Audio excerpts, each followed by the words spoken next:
Into love is strong. That's no lie. Holding on. I know about Lakeside. What's that Lakeside? LTD. Yeah, yeah. Mm-mm-mm-mm-mm. Mm-hmm. Mm-hmm. Holding on. Mm-mm. Love is gone. That's no lie. Yeah, yeah, yeah. Hey, hey. Mm-mm-mm. Yeah, man, my salt and pepper something serious. Whew. Okay. Give y'all a minute or two to come on in here as we let's do this quick little live. It's just a question. I think I know the answer to it, but I want to hear your feedback on it. Because I know this is 2021 and things are the way they are. It is what it is. But I am just curious uh, as to what your responses may be to this question. I'm going to share the scenario, and then I'll hit you up for your responses, see what you have to say about it. Leave your comments in the comment section here on this particular live. So let's see. All right. So, all right. Let me go ahead and get started. Look, I've been growing my hair back because I cut it. I got a fade months back, and I started growing my hair back to get to where I'm now, nice little fro, because my goal is to twist back up and lock back up. So I've been kind of looking around, and that whole process. It's just like when you're trying to find a decent barber, I guess. I found a cool barber. They cut my hair for the last time, I think probably about 2-3 months ago. And so I've been letting it grow. First I was doing a little sponge, and then I picked the sponge out, and this is what I have. Nice thick salt and pepper. You hear me? But those of you who've known me over the years, I've always worn locks at some time, one point or another, I guess. And the last time I had locks was a few years ago. And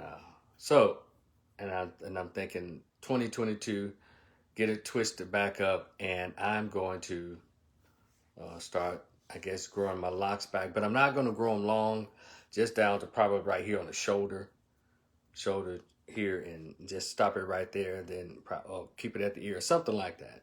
Because if you want locks, it's a process. I know a lot of people are cutting corners and cheating the process and the experience by getting what's called these faux locks. Shame on these sisters. Shame on the dudes. Really shame on the dudes. All that is suspect. Just like when dudes put color in their hair. I don't rock with none of that. I don't think that's cool. But to each his own. But I am 52 years old, and I grew up, I was a little boy in the 70s. I started first grade in 1976. And so in the words of the old theme song from a show from the 1970s called All in the Family, Archie and Edith Bunker would sing the theme song opening up the show. And there's a line in this song that goes like this. Girls were girls, he says, and you knew what you were then. Girls were girls and men were men. And I still live by that. Girls are girls and men are men.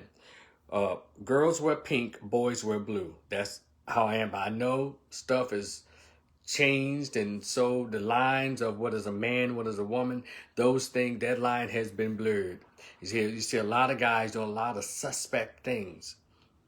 They were kind of androgynous in the 70s as well, and 80s, so I'm not going to go there. But regardless of what they were doing, I was still wearing blue while girls wore pink.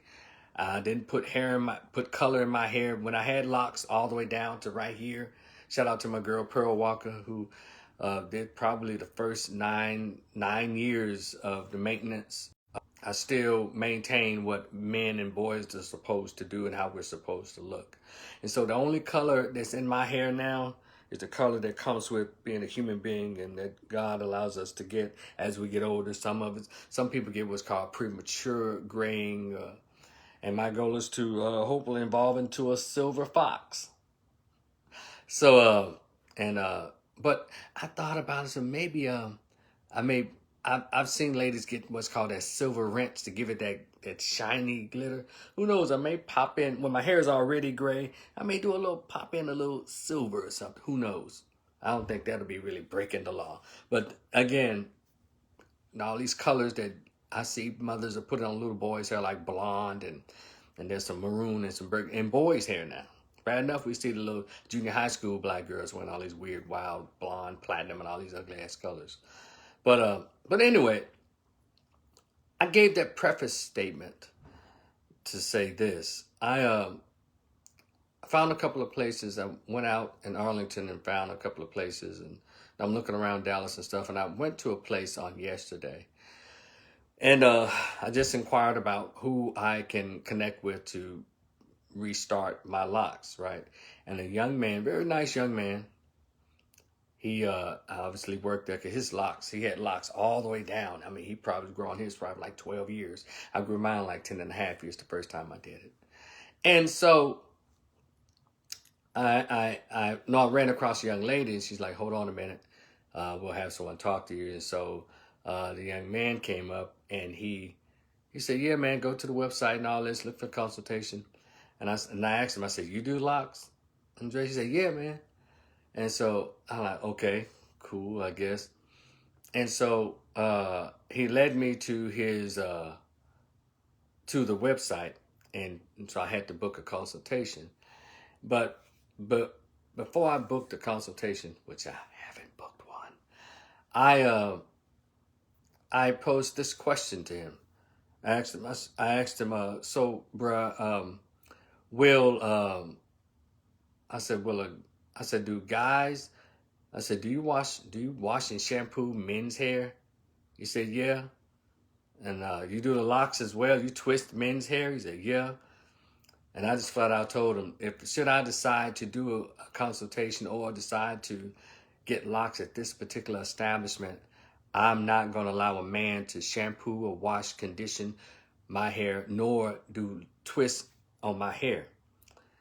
He said, I know, man, he said, it's a lot of women who tend to have a problem with that as well. But I guess he's probably late 20s, barely 30, young guy. I'll call it of this day and age. And he said, oh, so you don't want a man to wash your hair and all that? I'm like, nah. He said, then he says, that's interesting. And I said, yeah, because I'm old school. And we kind of left it at that. He wasn't rude. He wasn't disrespectful or anything, and nor was I.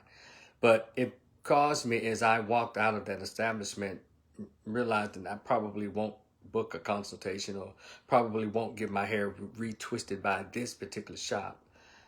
You know, this kind of stuff is going on. But I want to take y'all back to about 10 years ago when I went to a barbershop. And this is a family-owned barbershop, so I can be completely transparent about this. I've been going to this barbershop probably, let me see, 2009, 10, something like that. There's a older gentleman. He probably just a few years older than me, but he had grown children, and his wife worked there. Real nice people, Christian family.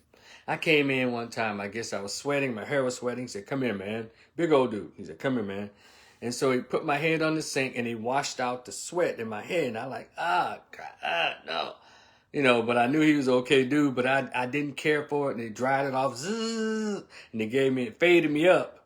But I was like, nah, that's not what I do, bro. You know, and I know he didn't mean anything, but it was just barber washing sweat, he believed, out of the man's hair. But let me explain to y'all something. I've always had stylists, female stylists in my hair. And when you're getting your hair done, you know, ladies can attest this when they're talking to their female beauticians. It is a process. When I've got my hair twisted and locked up or retwisted or what have you by my beloved Pearl Walker or Yvette Haygood and Yvette's daughter. Shout out. I don't even know excuse me, Yvette, I can't remember your daughter's name, but and the sister in Knoxville years ago. It's always been a black female to twist me up. And with that, the shampooing of it, Let me take y'all back one more. One more. This same establishment I went to, I think to get braids or retwisting probably about 4 or 5 years ago. I didn't know that this was the same establishment. They had moved from one location to this that I walked into, right? And so it was, and there's a sister doing like 3 different heads at one time, and she would get the guy who happened to be a member of the LGBT, a gay dude. He was answering the phones and making appointments, and so he's like, "You can come back here." So he walked me back there, and the sister came back there and put my towel around my neck, get ready to. I guess she's preparing me.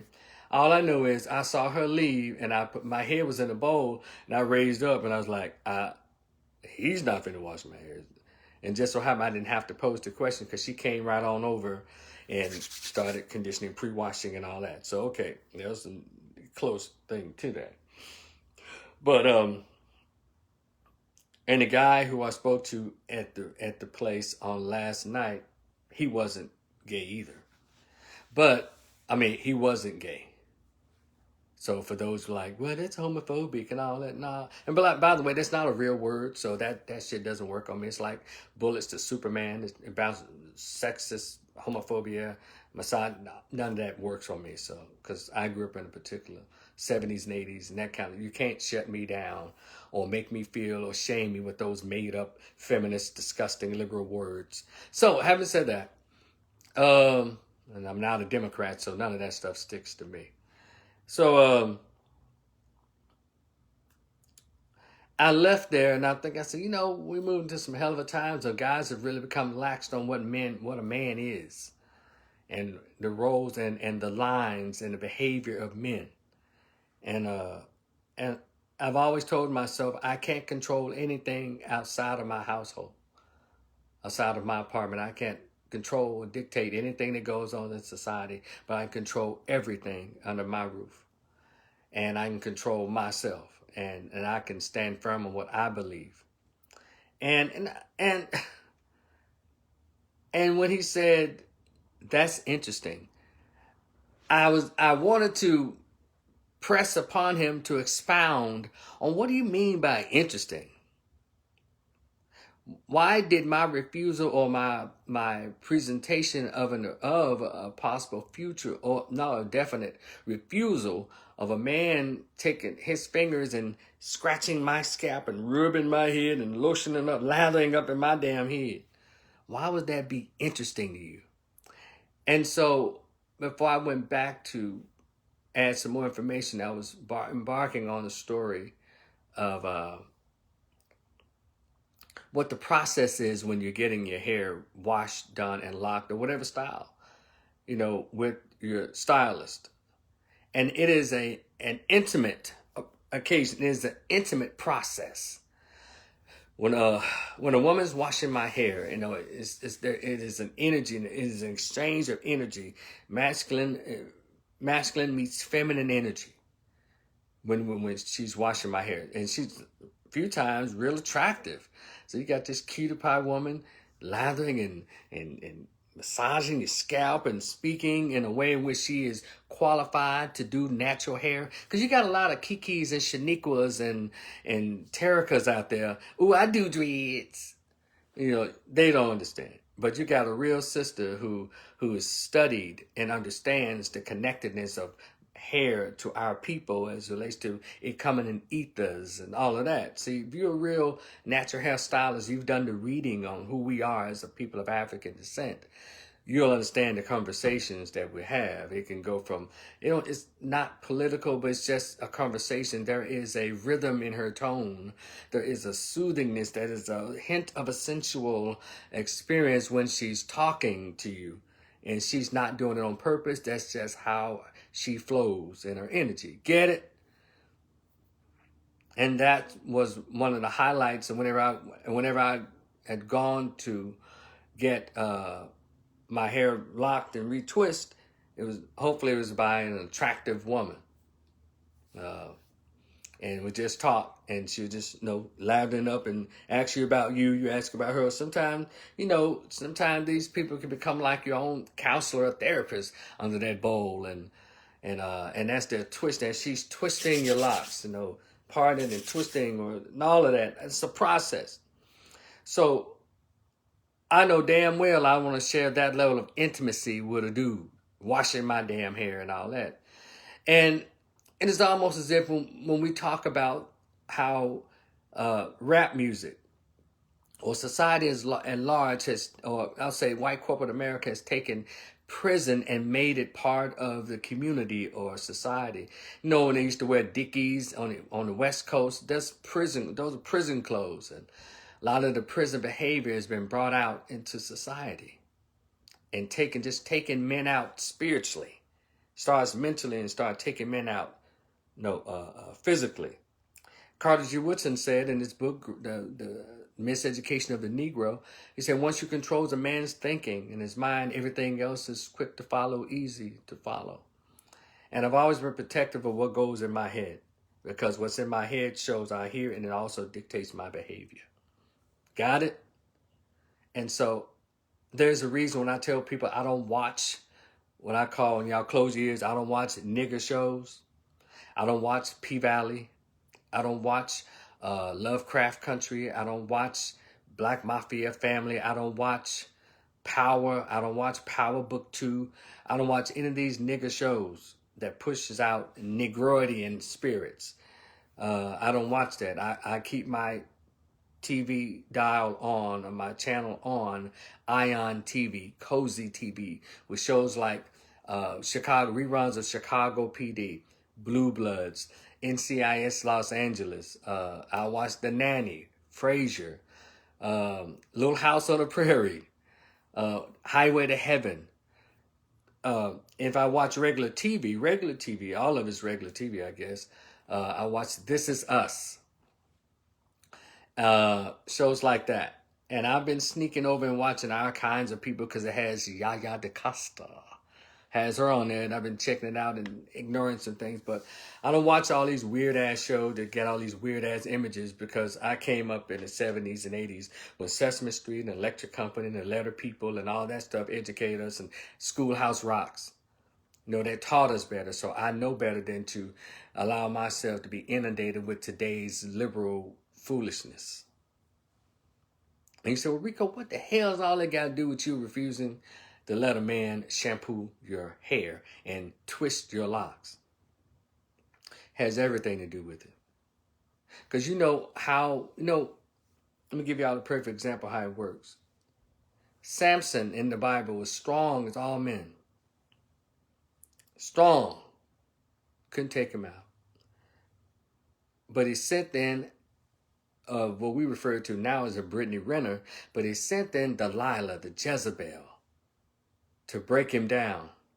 And when she broke him down, she got him to do what he normally would not do. That is, tell what his strength was. And when that Jezebel, Delilah, or Brittany Renner of that day told him, the first thing she did was cut his hair, which ultimately led to his downfall. So I'm not going to watch these demonic, savage, stupid-ass Negro shows that Hollywood hires a lot of black people, black writers, black producers, black directors to put out to further poison or be what I call the image crack of the black community. So if I'm broken down by P-Valley, if I'm broken down by Black Mafia Family, if I'm broken down by Power Book 2, Wrath of Cain, whatever the crap that is, if I'm broken down by anything on BET by Tyler Perry's sisters, the Oval and all that foolishness, that means I would be okay with going into a shop and allowing a man to shampoo my damn hair and twist my locks. That, ladies and gentlemen, is the definition of masculinity. When you stand firm on what a man is, and I don't give a damn what they're doing in Rome. I don't have to participate in everything the Romans do. You'll always be aware of when this earth was destroyed, or they called it Sodom and Gomorrah. We're living in a Sodom and Gomorrah society. No, I won't compare myself to Lot. That's a little heavy. That's a little deep. No. But I refuse to do what the Sodomites are doing, or even hang out, or even think like the Gomorrans. So let me know what you think. Was I tripping? Was I being homophobic? Hell no. But what you think? It's your man Rico. I just want to share that with y'all. Y'all enjoy the rest of your day. Peace.